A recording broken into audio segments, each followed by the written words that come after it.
Hi, my name is Adeline Carter, and I'm 33 years old. I'm a maternal fetal medicine specialist, a high risk pregnancy doctor.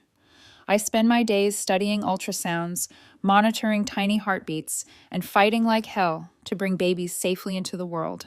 I never imagined I'd be the one needing protection from my own baby's grandmother. Before I go on, if you've ever dealt with an in law who seemed obsessed with control, or felt like you were losing your mind just trying to keep the peace, you might want to stick around for this. Because what happened that night at Christmas wasn't just about a chair. It was about a woman so consumed by her need to command every detail of her world that she was willing to destroy her own family to keep it. And somehow I became the battlefield. 3 years before the chair incident, my life looked very different. I met Derek at a medical conference in Chicago, of all places, the kind of event where everyone pretends the coffee isn't terrible and that they're actually excited about 12 straight hours of PowerPoint slides. I had just finished presenting my research on high-risk multiples, twins, triplets, all the complicated pregnancies that kept me up at night and made my work feel important. My voice was still a little hoarse from answering questions when this man with hazel eyes and an easy, lopsided smile walked up to me, holding one of those cardboard cups of lukewarm coffee. "That was incredible," he said.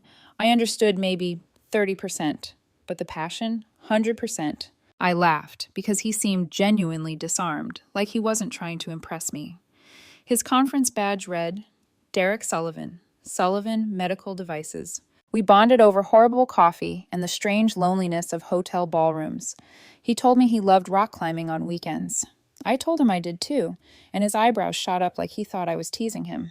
"No, seriously," I said. "I hang off cliffs for fun and then go back to telling people to avoid stress." He grinned. "You're a contradiction, Dr. Carter." "Adeline," I corrected. "Only my patients call me Dr. Carter, and most of them are yelling it during labor." By the end of that conference, Derek and I had shared more than just over-caffeinated small talk. We'd skipped a networking dinner to wander along the Chicago River, our breath clouding in the cold air, comparing childhoods and secrets, and the things we wanted out of life. He kissed me on the last night, soft and cautious, like he was asking a question. Apparently my answer was yes. Our long-distance texts turned into nightly calls, then weekend trips, then, eventually, Derek transferring to a Boston-based role so we could actually be in the same city. It was intense, but in a good way, the kind of whirlwind that still somehow felt grounded. He never made me choose between my work and him. He brought takeout to the hospital when I was stuck on call, memorized the sound of my exhausted sighs, learned the difference between a normal pregnancy scare and the ones that made me go silent with worry. The first time he told me he loved me, he was standing barefoot in my tiny kitchen, burning pancakes because he insisted he knew what he was doing. He absolutely did not, but I believed him anyway. There was only one shadow that kept creeping into our bright, easy orbit. "Fair warning," he said one night, about 3 months in, as we lay tangled together on my couch, some documentary playing unwatched in the background. His voice had taken on a serious edge I wasn't used to. "My mother is a lot." I snorted. "Every guy says that about his mom." He didn't laugh. "No, I mean it, Addie. She's already picked my future wife. She's planned my wedding down to the napkin colors. She's named my imaginary children. And you are definitely not in that script." I pulled back a little so I could see his face. His eyes were steady on mine, but there was something tired in them, an old bruise of frustration. "Okay," I said slowly, "but you're 33, not 13. She doesn't get to write your life." He smiled then, a sad little curve. "You'd be surprised what my mother thinks she gets to do." A tiny chill ran down my spine, but I pushed it away. I'd grown up on stories of difficult mothers-in-law. It was almost a trope, a joke people made at bridal showers and in sitcoms. "How bad can she be?" I asked. He hesitated, and that should have been my first real warning. "Let's just say," he replied, "she doesn't lose gracefully at anything." I could have asked more. I should have asked more, but we were warm and comfortable, and his hand was tracing soft circles on my arm, and the idea of some distant, disapproving mother didn't seem like a reason to stop falling in love with him. So I didn't. Months later, when Derek told me he wanted me to meet his family, my stomach did a little flip. Not a bad flip, more like the flutter you get before stepping on stage. "You'll be fine," he said, kissing my forehead. "Just be yourself." I didn't know then that being myself was exactly what Pamela would resent most. I straightened my dress in the reflection of the car window as we pulled up to the Sullivan townhouse in Beacon Hill. The building rose out of the street like something from a magazine spread. Brick facade, black shutters, a glossy door framed by perfect seasonal wreaths. Inside those walls, Derek had grown up. Inside those walls, Pamela Sullivan had built an empire out of charity galas, social clout, and fear. "You ready?" Derek asked quietly. I nodded, even though my heart was beating faster than it did before a complicated surgery. I thought I was walking into a slightly intimidating family dinner. I had no idea I was walking into the carefully controlled kingdom of a woman who would one day raise a chair over her own grandchildren's mother. The first thing I noticed about Pamela's house was that it didn't feel like a home. It felt like a museum curated by someone who never actually sat down. The foyer opened into a hallway lined with black and white family photographs. Derek as a child in a tiny blazer, Christina in ballet shoes, Pamela in elegant gowns at charity galas. In every single picture, Pamela looked flawless. In most of them, she was at the center, everyone else arranged around her like accessories. "Architectural Digest threw up in here," I whispered to Derek. He squeezed my hand, a quick warning. "Remember," he murmured, "she notices everything." A housekeeper took our coats with a polite, distant smile. The air smelled faintly of expensive candles and something roasting in the kitchen. No clutter, no stray shoes, no kid drawings on the fridge. Just perfection, cold and polished. "Derek, darling!" Pamela appeared at the top of the staircase, as if she'd been waiting for her cue. Her dark hair was swept back into a French twist, her makeup immaculate, her burgundy knit suit tailored within an inch of its life. She didn't walk down the stairs. She descended. He dropped my hand to hug her, and for a moment she looked every bit the loving mother, kissing his cheek, cradling his face. Then her gaze slid over his shoulder and landed on me. "And you must be Adeline," she said. Not hi, not nice to meet you, just a statement, like she was confirming that the package she'd ordered had arrived. "Yes," I replied, forcing my voice to stay even. "It's wonderful to finally meet you, Mrs. Sullivan. I've heard a lot about you." Her eyes flicked to my outstretched hand. She gave it the briefest shake, cool and dry, her fingers barely closing around mine. "Pamela," she corrected. "Mrs. Sullivan is what the caterers call me." She smiled, but it didn't reach her eyes. "You're the Dr. Derek mentioned. High-risk pregnancy something?" "Maternal fetal medicine," I said. "I work with complicated pregnancies. High-risk cases, multiples, that kind of thing." "How ambitious," she murmured, like I'd just confessed to kicking puppies for fun. "Though I do hope you're not one of those modern career women who prioritizes work over family life." There it was, not even 5 minutes in. I felt the heat rising to my cheeks but kept my tone polite. "I believe in finding balance," I replied. "Family matters to me." She turned to Derek without acknowledging my answer. "Speaking of balance, have you called Amanda yet? The Whitmore girl just finished her MBA at Wharton. Lovely young woman, old Boston family, traditional values." Traditional values. Translation. Not you. Derek's jaw tightened. "Hi, Mom. Great to see you too."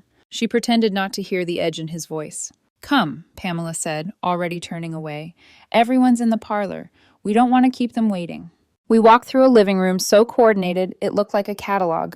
Cream sofas, crystal vases, not a single object out of place. A few relatives were already there, chatting over cocktails. Pamela introduced me to each one with the same clipped rhythm, like she was reading off a list. "This is Adeline. She's a doctor." "This is Adeline. She and Derek are seeing each other." "This is Adeline. She works very long hours." Everyone smiled politely. Some were warm. Others were careful. Nobody seemed surprised that Pamela's tone hovered somewhere between temporary intern and stray dog Derek brought home. We sat for dinner at a long, formal table in the dining room. Place cards in elegant calligraphy marked assigned seats. The crystal glassware gleamed. Candles flickered in silver holders. I scanned the table and felt my stomach drop.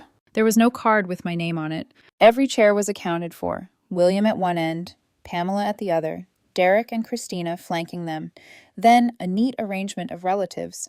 No Adeline, no extra setting, nothing. I opened my mouth, then closed it. Maybe I'd misread? Maybe there was a small side table I hadn't seen? "Mom," Derek said quietly, his voice just above a whisper.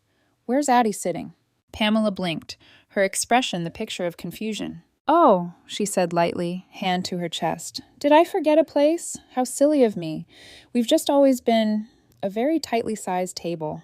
A tightly sized table, right. She snapped her fingers at the housekeeper, who hurried to add a chair at the far corner, technically part of the table, but clearly an afterthought. I could feel eyes on me as I slid into the hastily squeezed-in seat. It was a small thing, a missing place card, but my body registered it like a warning flare. Throughout dinner, Pamela performed. She asked Derek about the company, praised his latest contract, reminisced about his childhood achievements.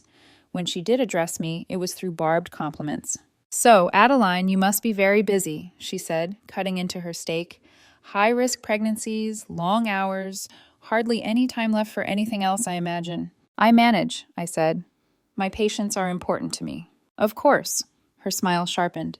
"I do hope you remember that a man like Derek also requires attention. Men with demanding careers need a soft place to land." I felt Derek stiffen beside me. "She does just fine," he said evenly. At one point, I joined a conversation near the end of the table where Pamela and two older relatives were discussing a charity gala. The second I approached, Pamela smoothly switched into French. It was flawless, elegant, and completely unnecessary. Moments before, they'd been speaking perfect English. I could understand enough to follow the broad strokes. They were talking about donors, seating arrangements, someone's disastrous outfit last year, but every time I tried to contribute, Pamela's gaze slid past me, like I wasn't there. Christina appeared at my elbow like she'd seen enough. "Come on," she whispered. "Dessert's better in the kitchen anyway." We slipped away, and I exhaled in relief the second the swinging door closed behind us. The kitchen was warm and smelled like sugar and cinnamon. Staff moved efficiently around us, plating individual desserts. "Sorry about her," Christina said, leaning against the counter. "She does that when she feels threatened." "Speaks French?" I asked. "Creates tests." Christina shrugged. "Languages, seating charts, schedules. She uses them all like weapons. She did the same to Greg's previous girlfriend, switched to German every time the poor girl walked into the room." I let out a humorless laugh. "Did they make it?" "Nope." Christina took a small plate and handed it to me. "Spoiler alert, Mom usually gets what she wants, or thinks she does." I hesitated, then asked the question that had been nagging me since I walked in the door. "What about you?" I said. "And your husband?" Her eyes darkened. "He passed Mom's vetting process. She gave me a short list of acceptable men. I picked the one I hated least. Fighting her is exhausting." There was a quiet bitterness in her voice that told me this wasn't a joke. "Derek told me she can be intense," I said carefully. Christina snorted. "That's one word for it." She looked at me for a long moment, like she was deciding how honest she wanted to be. "She waged a full-scale campaign against Greg's last girlfriend," she said finally. "Scheduled mandatory family events during her exams. Forgot to tell her about date changes.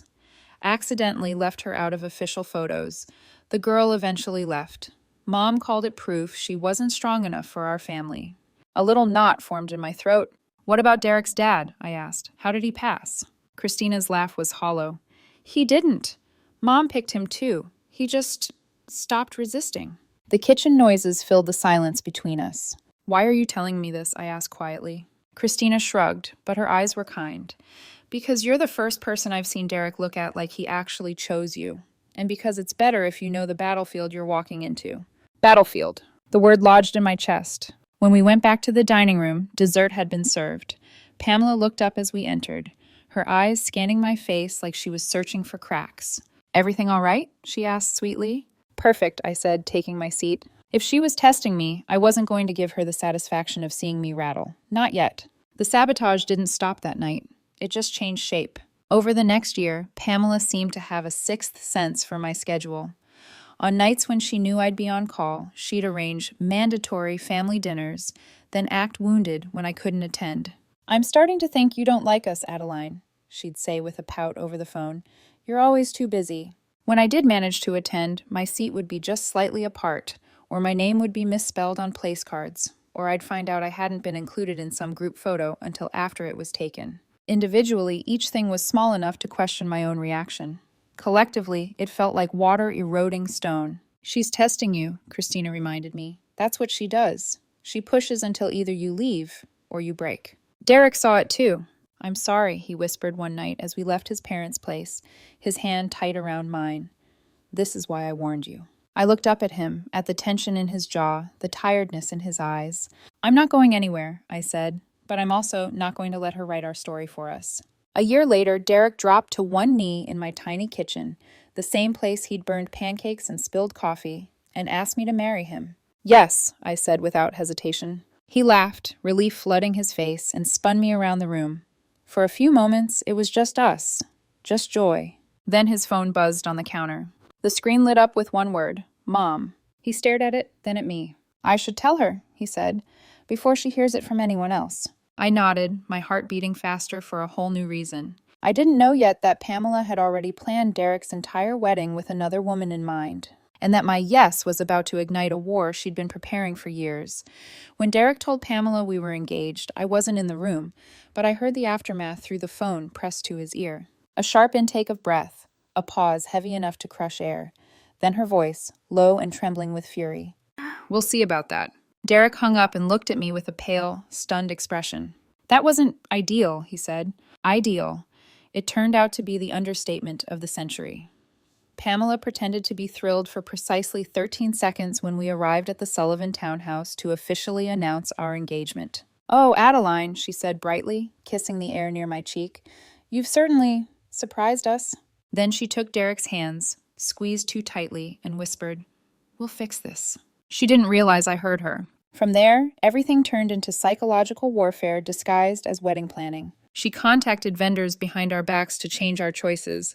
She added 50 extra guests to our intimate ceremony. She spread whispers about my infertility, a rumor that made zero medical sense, considering I literally specialized in high-risk pregnancies. She even cornered me once at a family gathering, touching my arm lightly, as if she wasn't slicing open my patience. You know, dear, women who work as much as you do often struggle to conceive. Such a shame. Derek needs heirs. Heirs, like we were royalty or livestock. I clenched my jaw so tightly I thought it might crack. But Derek defended me. Over and over, every insult, every rumor, every manipulation, he shut it down, which only made her angrier. After the wedding, a beautiful day, despite Pamela wearing a cream dress, it's champagne, darling, not white. The pressure began immediately.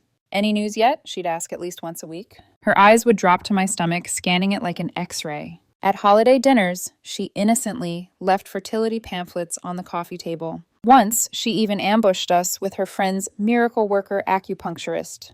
Maybe if Adeline reduced her hours, Pamela suggested with a syrupy tone. Career stress is terrible for conception. What Pamela didn't know was that Derek and I weren't even trying yet. We'd agreed to wait 1 year, to breathe, to enjoy being newlyweds without the constant pressure looming over us.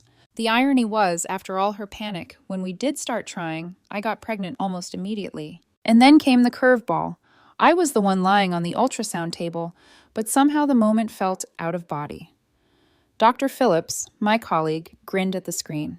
Well, Addie, he said, looks like you're an overachiever. What? I laughed nervously. Why? What do you see? He tilted the monitor toward us. 2 heartbeats. Congratulations, you're having twins. Derek gasped. I covered my mouth. The room spun. Twins. 2 tiny lives. 1 impossible miracle multiplied. We cried. We held hands. We talked names and nursery themes and how our world was about to double. We also talked about Pamela.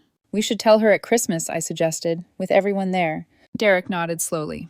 Let's just announce the pregnancy first. Save the twin reveal. Why? Because my mother splits her meltdowns into categories. We might need to pace her. I laughed. But a part of me wondered if he was right. Pamela's Beacon Hill townhouse looked like a 5-star hotel lobby swallowed a holiday catalog. Perfectly coordinated red and gold decor, giant arrangements of fresh flowers, a 12-foot Christmas tree dripping with ornaments, servers in crisp uniforms carrying champagne. It was a performance, and Pamela stood center stage. She wore a ruby Oscar de la Renta gown that shimmered under the chandeliers. She greeted each guest like royalty. When we walked in, she kissed Derek's cheek, patted his chest, and completely ignored me. Typical. Dinner was formal, long and filled with people speculating about stock portfolios and fundraising galas. I sat beside Derek, my hand resting on my belly under the tablecloth. At dessert, Derek stood and cleared his throat. Everyone, he announced, we have some news. The room quieted. Forks paused midair. Pamela's eyes narrowed, not with curiosity, but suspicion. We're expecting, I said, smiling. The room erupted in cheers and congratulations. Except Pamela. Her face went through seismic shifts. Shock, calculation, forced delight. Oh, wonderful, she said stiffly, hugging Derek for too long. My grandchild. She didn't look at me once. When? How far along? Is it a boy? Someone asked when I was due, and I answered April. You're barely showing, Derek's cousin Lauren blurted out. Well, Derek interrupted, unable to hold it in. She's carrying twins. The room fell silent. Every head turned. Forks dropped. Even the chandelier seemed to flicker. Pamela's eyes went round, then dark, then impossibly wide. Twins? She whispered. Twins? Christina reached over quickly. Mom, 2 grandchildren. Isn't that amazing? But Pamela wasn't listening. Her face flushed red, then purple. Her knuckles whitened around the edge of the table. Her breath came out in little ragged gasps. Twins, she repeated, shaking now. You calculating little... She stood so abruptly, her chair screeched backwards. Then she grabbed it. Not gently, not accidentally. She grabbed the chair like a woman grabbing a weapon. The chair lifted. Gasps filled the room. Someone shouted her name. Someone else fumbled with their phone, already recording. Derek lunged. Mom, put it down. She planned this, Pamela screamed, eyes wild. She manipulated this. 2 babies, to steal my spotlight, to make everything about her. How does someone plan twins? Christina yelled back. IVF! Fertility drugs! Pamela shrieked. She's a specialist. She knows exactly how to manipulate nature. Pamela, stop, please, I begged, hands covering my belly. Think about the babies. Don't you dare play victim! She swung. Not a warning strike, not a threat. A real wild, reckless swing. Uncle Robert grabbed the chair from behind her mid-arc, yanking it out of her hands. Derek shielded me with his entire body. William, usually silent and soft-spoken, stepped forward with a firmness I had never seen in him. Enough, Pamela, he said. You just tried to assault a pregnant woman, with our grandchildren inside her. She froze. The entire room watched her unravel. Her chest heaved. Her hair fell out of its perfect twist. Her eyes darted around, desperate for someone to defend her. No one did. Even her sister Diane looked horrified. You'll regret this, Pamela hissed at me. Quiet, venomous. You'll regret everything. Then she stormed out, slamming every door between the dining room and the street. The silence she left behind was suffocating. Finally, Christina lifted her glass. To Adeline and Derek, she said loudly, and to 2 babies who will be loved by the sane members of this family. A few people laughed weakly, but I didn't, because in that moment, as I watched the door Pamela had vanished through, I knew. This wasn't the end. This wasn't even the worst of it. This was only the beginning. For 2 days after the Christmas catastrophe, the Sullivan family group chats buzzed like disturbed hornet nests. 2 different angles of Pamela with the chair. 3 versions of her, screaming about twins to steal my moment. 1 slow-motion clip set to dramatic violin music. It didn't stay in the family for long. By day 3, someone had posted the videos publicly with the caption, Mother-in-law from hell attacks pregnant woman over twins. It hit 1 million views before breakfast. By dinner, 5 million. By the next morning, 10. Pamela Sullivan, Beacon Hill queen, charity gala darling, old money social climber, was now trending as a chairlady, #Sullivan meltdown, #grandma gone. Wild. Derek sat beside me on the couch, scrolling through comments while I rested my swollen feet on a pillow. Oh my God, he whispered. Someone remixed her scream into a dubstep track. I leaned my head back. Please tell me that's a joke. He held up his phone. It was not a joke. William insisted Pamela undergo a psychiatric evaluation. For the first time in 38 years, Pamela didn't get a say. She fought it, of course. She slammed doors, cried, threatened to sue us for emotional sabotage. But William was firm. Christina backed him. Derek backed him. Even some of Pamela's loyal siblings quietly agreed.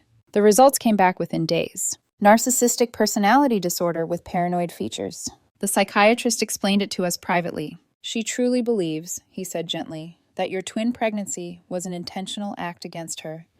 Everything in Pamela's worldview revolves around control. Your babies represent a loss of control. In her mind, that makes them an attack. It was chilling, logical in a twisted way, terrifying, but accurate. Pamela, of course, rejected the diagnosis. I am not mentally ill, she shrieked at William. I am the only sane person in this family. It didn't matter. The diagnosis was just the beginning. Once the world saw her meltdown, Pamela became desperate. Not to apologize, not to repair anything. To regain control. She called my hospital's medical board, claiming I was emotionally unstable and unfit to treat patients. The board requested to speak with my colleagues. They laughed in her face. She called the Sullivan Medical Devices Board, Derek's job, declaring he was being manipulated by a dangerous woman. They asked if she meant my pregnant wife, Derek said, half amused, half horrified. She said yes. She actually said yes. Pamela even contacted Derek's grandmother, telling her I had trapped him. Trapped him with what? Derek's grandmother asked. With twins, Pamela cried. Click. Call ended. She escalated further. She spread rumors among extended relatives. That's not Derek's baby. She cheated. She used fertility drugs. She planned twins to steal the spotlight. She's ruining our legacy. Legacy, the word she clung to like it was gold. The babies weren't people to her. They were currency. Most of the Sullivans were horrified by Pamela's behavior. But not all. When Derek and I attended a small winter gathering hosted by one of his aunts, the comments began the moment Pamela's name was mentioned. She's always been dramatic, one aunt said dismissively. You should be understanding. She tried to hit me with a chair, I replied. Yes, well, she continued, sipping her wine. You did surprise her with the news. Surprise her? By being pregnant? Derek snapped. No, she corrected patiently. By telling her in front of everyone. You know she likes to be in control. That was the moment I realized something sickening. Pamela didn't become this way alone. People had enabled her for decades, excused her, catered to her, empowered her. Her madness wasn't sudden. It was cultivated. 2 days later, Pamela lost her position on the board of one of Boston's largest charitable organizations. We can't be associated with this, they said delicately. The country club suspended her membership. The Garden Society asked her to take a break. Catering companies quietly removed her from VIP client lists. Pamela blamed me for all of it. You ruined me, she screamed over the phone one afternoon. You destroyed my life. No, Pamela, I said, rubbing my temples. You destroyed your own life. I just got pregnant. She hung up without another word. Around 28 weeks, the calls stopped. Pamela went silent. At first, I felt relieved. Then I felt watched. Because she wasn't gone. She was waiting. Her car started appearing near our brownstone. Parked. Engine off. Just sitting there. She sent flying monkeys, friends, cousins, old neighbors, to check on us. Several attempted to contact my coworkers for medical updates. She tried bribing my medical assistant with $5,000 for ultrasound photos. Why photos she'll get eventually? My assistant asked, baffled. Because if she can't control the timing, I said quietly, it feels like losing. It didn't stop there. Pamela contacted Boston Child Care Centers. Do not accept enrollment from Adeline Carter. She's unfit. She's mentally unstable. She will endanger the twins. She filed a report with the health department claiming our home had mold. They arrived, found nothing, apologized, and left. By then, I was exhausted, emotionally, physically. 7 months pregnant with twins felt like carrying a bowling ball on each side. Stress only made it worse. We were celebrating Christina's birthday at a quiet restaurant when Pamela walked in with a woman in a navy blazer. This is Dr. Fletcher, Pamela announced loudly, a child psychologist specializing in twin development. I've hired her to oversee the raising of my grandchildren. I stared at her. You what? Well, Adeline will obviously be overwhelmed, Pamela said coolly. Twins are extraordinarily difficult. Since she insists on working, Dr. Fletcher will move into your home to implement proper routines. Dr. Fletcher turned red. Mrs. Sullivan told me you wanted guidance.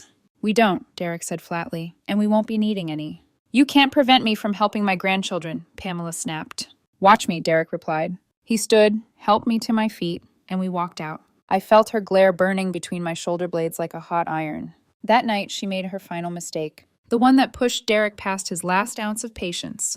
The one that pushed me into early labor. The one that would destroy everything she had left. And she didn't even see it coming. Pamela's silence should have comforted me. Instead, it terrified me. Because when a person like her stops attacking you out loud, it usually means they've started planning something worse. And she did.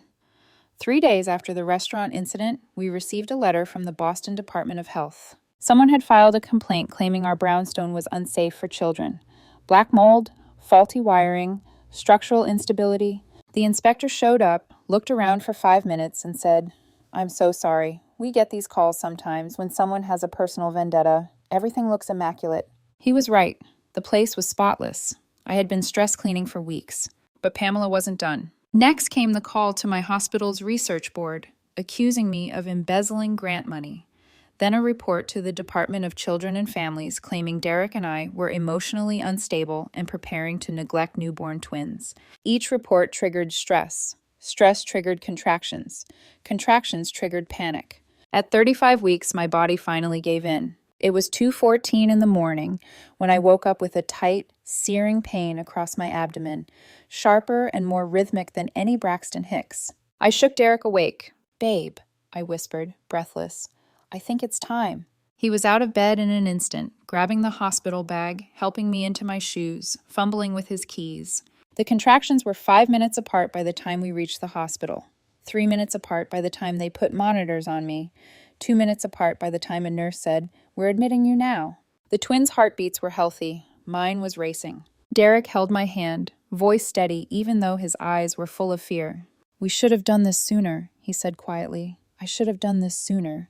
"Done what?" I asked, panting through a contraction. He looked at me with the clarity I hadn't seen in months. "Cut her out." While I lay in the hospital bed, hooked to IV fluids and fetal monitors, Derek marched to the nurse's station and asked for a private room. Then he made a phone call. Not to family, not to friends. To a lawyer who specialized in harassment, stalking, and restraining orders. Derek laid out everything.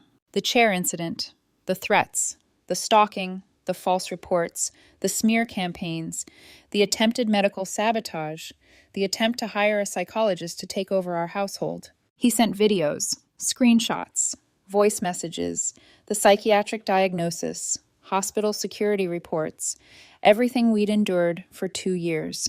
The lawyer said 3 words: "You have enough." By noon, Derek filed for a restraining order. By 3 p.m., a judge, visibly appalled, approved it. Pamela was officially banned from contacting us, approaching the twins, or coming within 300 feet of our home or the hospital. She found out immediately. Because she showed up at the maternity ward, security stopped her at the entrance. "This is a restricted floor," the guard said firmly. "I'm here for my grandchildren," Pamela snapped. "I'm sorry," the guard replied. "There's a restraining order. You need to leave." Pamela's eyes widened, then narrowed, then ignited. "What? A restraining order? Against me?" Her voice carried through the hallway, loud enough for patients 2 floors away to complain. She shoved the guard, screamed at the nurse's station, demanded to speak to someone with authority, threatened lawsuits, threatened me, threatened Derek, threatened the hospital. Someone filmed it. Of course they did. Within 24 hours, the clip titled "Chair Lady Returns, Hospital Edition" hit 15 million views. Pamela Sullivan had become an internet legend for all the wrong reasons, and her empire, her carefully curated image, crumbled overnight. The chaos outside contrasted deeply with the peace inside our delivery room. Oliver arrived first, red-faced and furious, tiny fists balled up like he was ready to fight the world. Sophie followed 10 minutes later, quieter, blinking up at the fluorescent lights like she was already analyzing the situation. When the nurse placed both of them in my arms, warm, squirming, impossibly small, everything in me broke open. I cried, Derek cried, even the nurse teared up. We named them Oliver James and Sophie Elaine. Pamela had always said she hated the names Oliver and Sophie. It felt perfect. 2 weeks after the twins were born, William came by. He asked to hold Oliver, then Sophie. Then both together, amazed at how tiny they were. When he sat down, his eyes filled with tears. "I missed everything," he said softly. "Derek's first steps, Christina's first words. Pamela controlled every part of raising them, every decision, every moment. I let her do it. I didn't know how to stop her." He looked at the twins again. "I won't make that mistake now." A month later, he filed for divorce.